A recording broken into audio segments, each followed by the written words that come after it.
안녕하세요. 인컴 청년부 여러분, 한목사입니다. 4월 22일 목요일 큐티 투게더 시작합니다.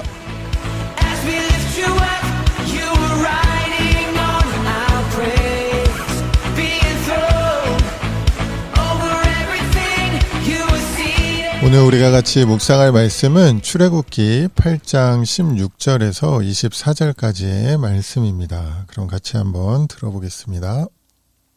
여호와께서 모세에게 이르시되 아론에게 명령하기를 네 지팡이를 들어 땅에 티끌을 치라 하라. 그것이 애굽 온 땅에서 이가 되리라.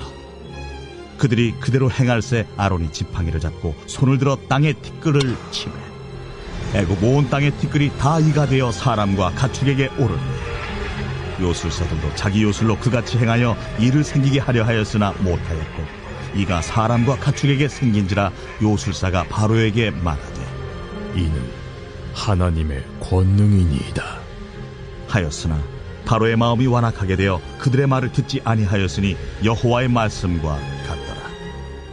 여호와께서 모세에게 이르시되 아침에 일찍 일어나 바로 앞에 서라. 그가 무리에 있는 곳으로 나오리니 그에게 이르기를 여호와께서 이와 같이 말씀하시기를 내 백성을 보내라. 그러면 그들이 나를 섬길 것이니라. 내가 만일 내 백성을 보내지 아니하면 내가 너와 네 신하와 네 백성과 네 집들의 파리떼를 보내리니 애굽 사람의 집집에 파리떼가 가득할 것이며 그들이 사는 땅에도 그러하리라. 그날에 나는 내 백성이 거주하는 고센 땅을 구별하여 그곳에는 파리가 없게 하리니 이로 말미암아 이 땅에서 내가 여호와인 줄을 내가 알게 될 것이라. 내가 내 백성과 네 백성 사이를 구별하리니 내일 이 표징이 있으리라 하셨다 하라.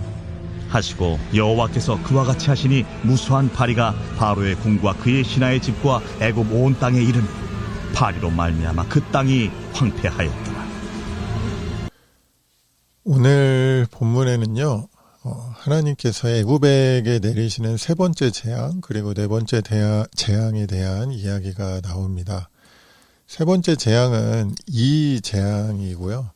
애굽 온 땅의 티끌이 다 이가 되어서 사람과 가축에게 오르는 고통이 이제 임하게 되는 거고요. 그리고 네 번째 재앙은 파리떼의 재앙입니다. 하나님께서 애굽 땅에 파리떼를 보내시고 그로 인해서 애굽 온 땅이 이제 황폐해지게 되죠. 그런데 이번에는 그 이스라엘 백성들이 거주하는 그 고센 땅은 구별하셔서 그곳에는 파리떼가 없게끔 하십니다. 그래서 애굽 민족과 이스라엘 민족을 구별하시는 내용이 오늘 본문의 내용입니다. 바로가 그의 말을 지키지 않으면서, 그러니까 보내겠다고 그러고서는 이제 지키지 않으면서 세 번째 재앙은 이제 경고 없이 바로 찾아오는데요. 사실 여기서 이라는 게 번역상 어떤 해충을 의미하는지는 사실 정확하지는 않아요.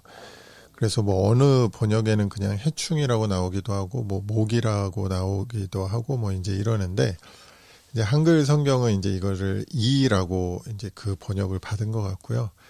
뭐 첫 번째, 두 번째 재앙으로 뭐 나일강에서 썩은 물고기, 죽어서 썩은 물고기, 뭐 산더미처럼 쌓여 있는 죽은 개구리들, 뭐 이런 거를 우리가 생각을 하면 뭐 어떤 벌레나 뭐 이런 것들이 생기는 재앙이 뭐 그렇게 크게 놀랍게 다가오지는 않는 것 같지만, 근데 뭐 좀 끔찍하기는 한 것 같습니다. 애굽 신 중에 그러니까 그 벌레 이요. 이것과 관련된 신은 없다고 해요. 근데 이제 땅, 흙, 뭐 이런 거와 관련된 신은 있다고 하거든요. 그러니까 이것도 생명과 풍요를 의미하는 데 신들과 연관이 있는데, 그런데 그런 티끌이 땅에서 일어나는 그런 먼지들, 뭐 이런 티끌들이 다 이로 변해버리는 재앙을 하나님께서 내리신 거죠. 일단 저는 여기서 땅의 그런 어떤 먼지까지도 컨트롤하시고 통치하시는 그런 하나님을 발견하게 되는데, 보통 우리가 생각할 때 하나님은 어떤 큰 것만 다스리시고 통치하시고 뭐 이렇게 느끼기 마련인데, 땅의 티끌까지도 통치하시는 그 위대하신 하나님을 보게 되는 것 같습니다. 그러면서 내 삶에 만나게 되는 어떤 큰 문제들 앞에서 이제 우리가 늘 당황을 하잖아요. 근데 큰 것뿐만이 아니라 아주 작은 것, 우리 눈에 보이지 않을 것 같은 그런 작은 것까지도 모두 다스리시는 그 하나님을 의지하고 붙드는 게 정답이겠구나라는 그런 생각을 다시 한번 해보게 됩니다. 이번 재앙에서도 역시 애굽 요술사들이 등장을 해요. 그런데 처음으로 이들의 입을 통해서 이거는 사람이 할 수 있는 일이 아닙니다.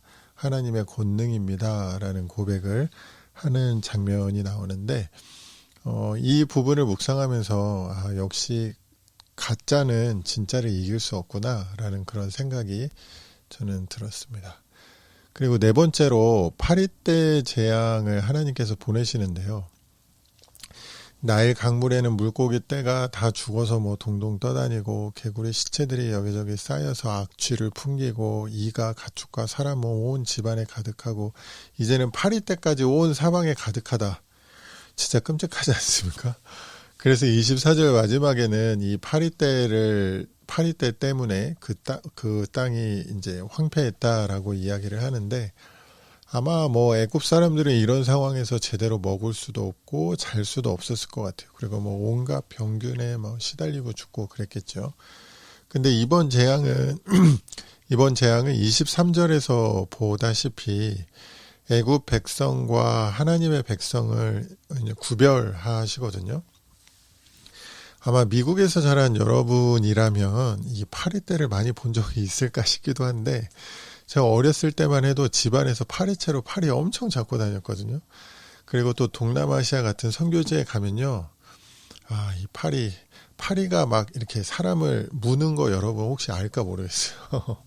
이렇게 다리나 이런 데 붙어서 물어요.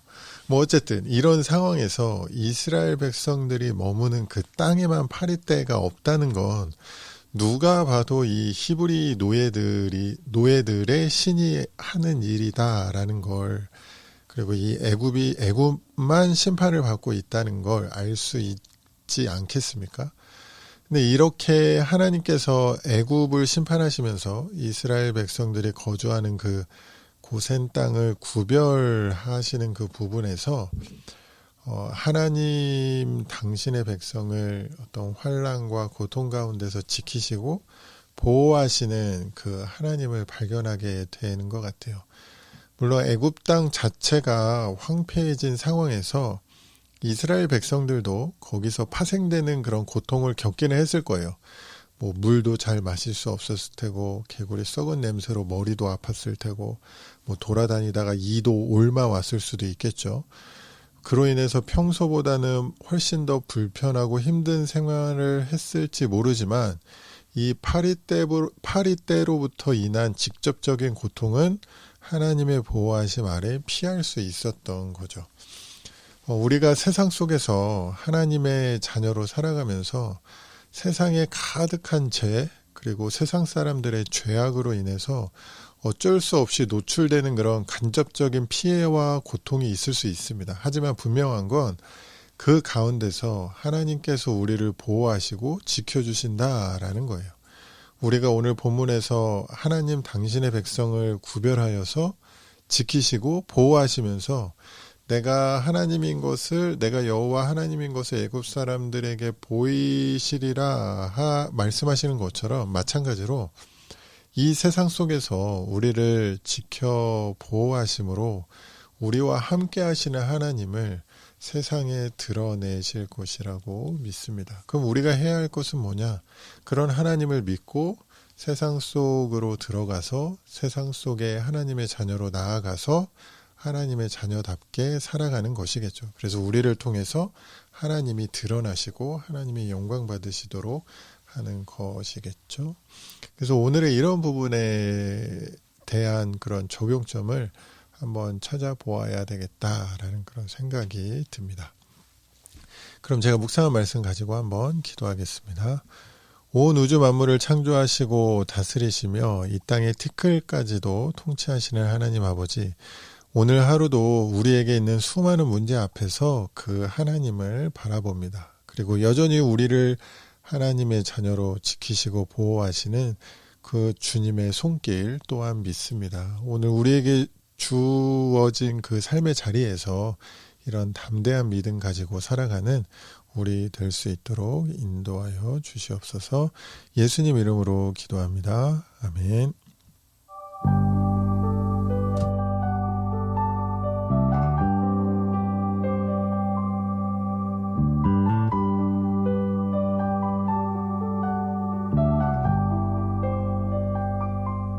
내 아버지 그 품 안에서 내 영혼은 안전합니다. 주 손길로 내 삶을 안으시니 그 평강이 나를 덮습니다. 내 아버지 그 품 안에서 내 영혼은 안전합니다. 주 손길로 내 삶을 안으시니 그 평강이 나를 덮습니다. 나 비록 넘어지며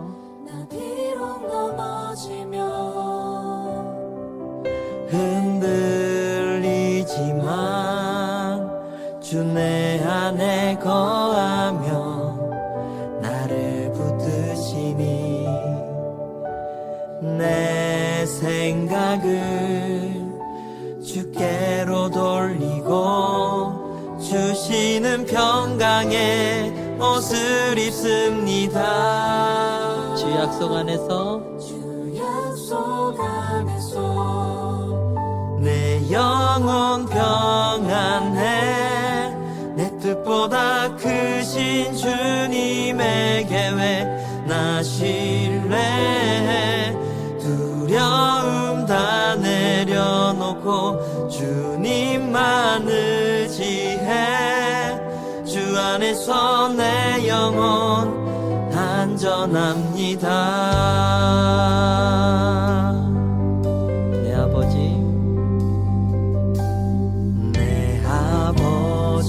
그 품 안에서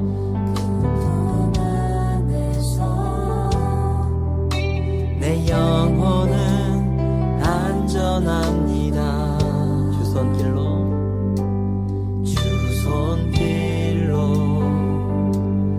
내 삶을 안으시니 그 평강이 나를 덮습니다. 나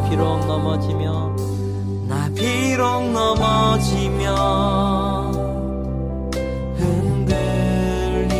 흔들리지만 주 내 안에 거하며 나를 붙드시니 내 생각을 주께로 돌리고 주시는 평강의 옷을 입습니다. 약속 안에서 내 영혼 평안해. 내 뜻보다 크신 주님의 계획 나 신뢰해. 두려움 다 내려놓고 주님만 의지해. 주 안에서 내 영혼 안전합니다. 주 약속 안에서 내 영혼 평안해. 내 뜻보다 크신 주님의 계획 나 신뢰해. 두려움 다 내려놓고 주님만 의지해. 주 안에서 내 영혼 안전함. 다시 한번 주 약속 안에서 내 영혼 평안해. 내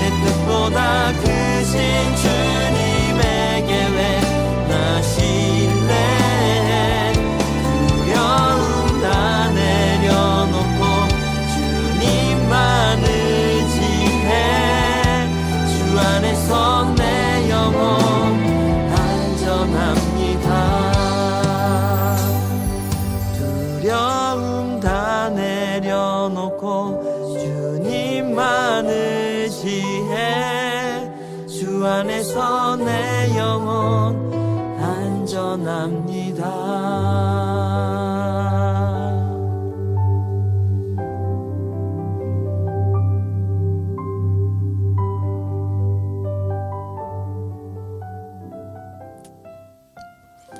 함께 들으신 찬양은 어노인팅의 내 영혼은 안전합니다 였습니다.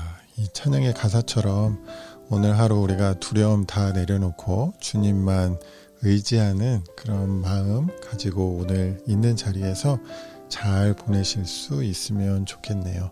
그럼 오늘도 있는 자리에서 하나님께서 기뻐하시는 그런 하루 되기를 원하고 바라고 또 그렇게 되기를 제가 중보하겠습니다. 그럼 오늘도 모두 잘 지내세요. 좋은 하루 되세요.